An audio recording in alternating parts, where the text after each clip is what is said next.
जो अगला टॉपिक है लॉरेंज बल के आधार पर विद्युत चुंबकीय प्रेरण की व्याख्या। लॉरेंज बल जानते हैं, चुंबकीय बल जिसे कहते हैं, magnetic force.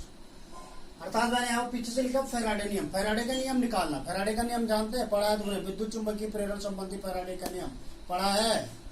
E minus delta phi upon delta T. अर्थात जब किसी बंद कुंडली से या बंद कुंडली से क्या किया जाता है, चुंबकीय फ्लक्स परिवर्तित किया जाता है, तो उसमें एक प्रेरित विद्युत वाहक बल उत्पन्न होता है।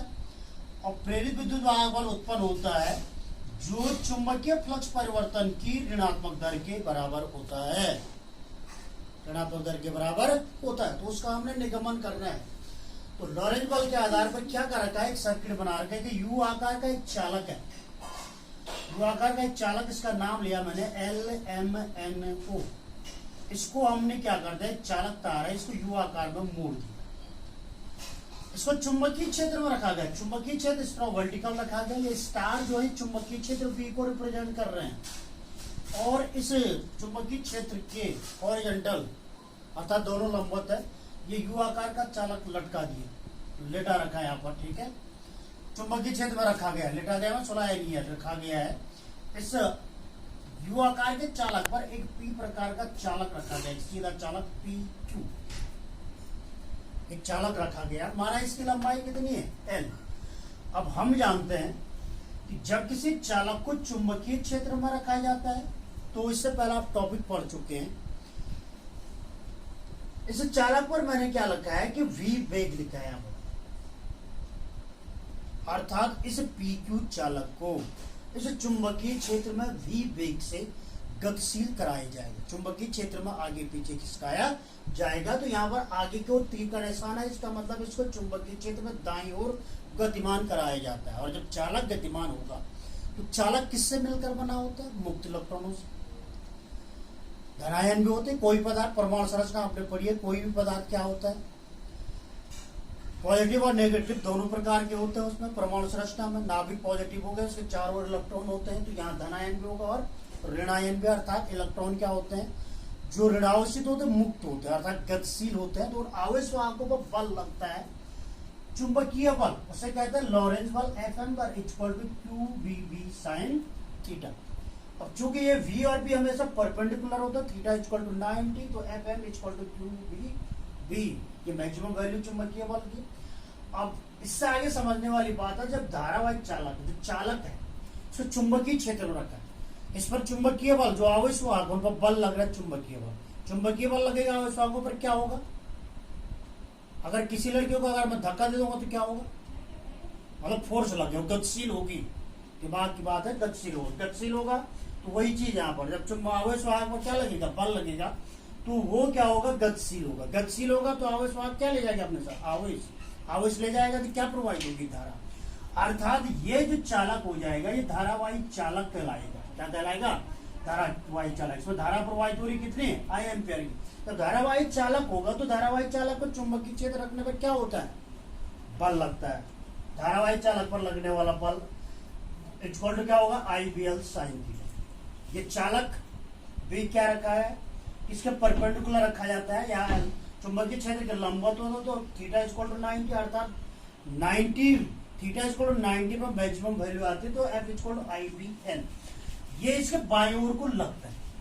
अब हमने चूंकि चालक को कहां ले जाना, आगे की ओर, दाईं ओर खिसका रहे, तो जितना बल इस पर लग रहा है उतने बल से इसको क्या करना पड़ेगा, आगे ओर दिव्य क्या खिसकाना पड़ेगा, गतिमान करना पड़ेगा। अर्थात बल इक्वल वही लिखा हुआ है IBL। हो सकता है आपकी किताब में ऐसा लिखा होगा माइनस, तो माइनस चिन्ह शो करता है विपरीत दिशा। और अगर आप आंखी वहां लिखना चाहते हैं तो सीधा आप IBL भी लिख सकते हैं।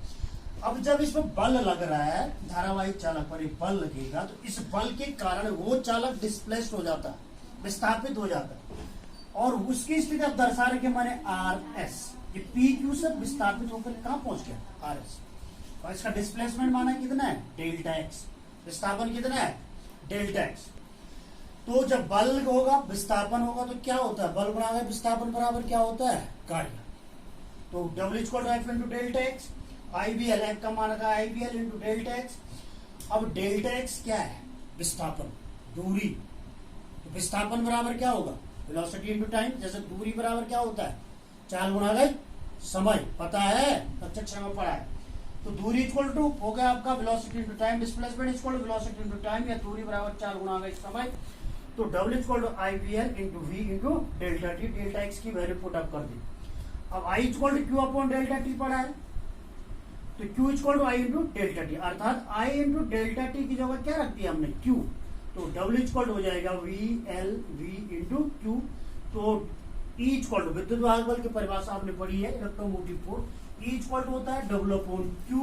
तो डब्ल्यू की वैल्यू अगर हम रख देंगे तो क्या मिलेगा हमको, वो हमको मिला आपका वी एल वी।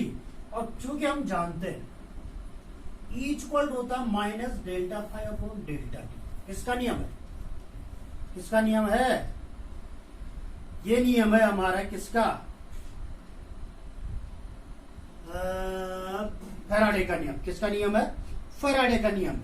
तो फैराडे का नियम E equal to delta five upon delta T हो गया। तो ई की वैल्यू ये भी है, तो यहां पर हमारे पास क्या हो जाएगा, इसको क्वेश्चन सेकंड कर देते हैं। From equation first and second, left hand side equal, then right hand side will be equal. तो क्या हो जाएगा, delta five upon delta T equal to, इसका माइनस साइन कहाँ चला जाएगा, यहाँ चला जाएगा।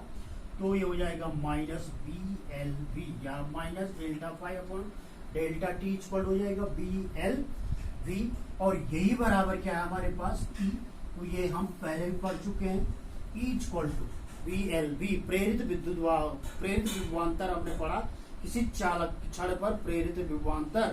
तो E equal to V L V, या ई इक्वल हो जाएगा आपका minus delta five upon delta T, delta five upon delta T लिख सकते हैं या नहीं लिख सकते हैं। और अगर हम इसको और आगे अगर इसको हम करना चाहें इस रूप में, तो हमारे पास जो समीकरण इक्वेशन आ रखी है E equal to V L V, या ई इक्वल टू हमारे पास आया कि डब्ल्यू अपॉन क्यू, और W upon Q equal to क्या हो गया, delta five upon delta T equal to हो गया हमारे पास क्या, ई।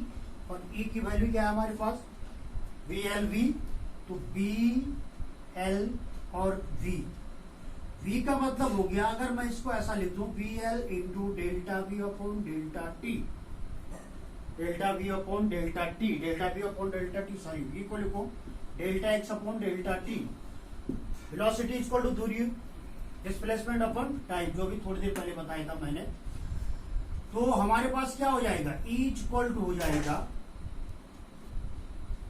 Delta five upon delta T equal हो जाएगा, ये हो गया हमारे पास क्या, V L V, V L V. और V L V equal to क्या होता है, ई, और ई इक्वल टू कितना हो गया, minus delta five upon delta T.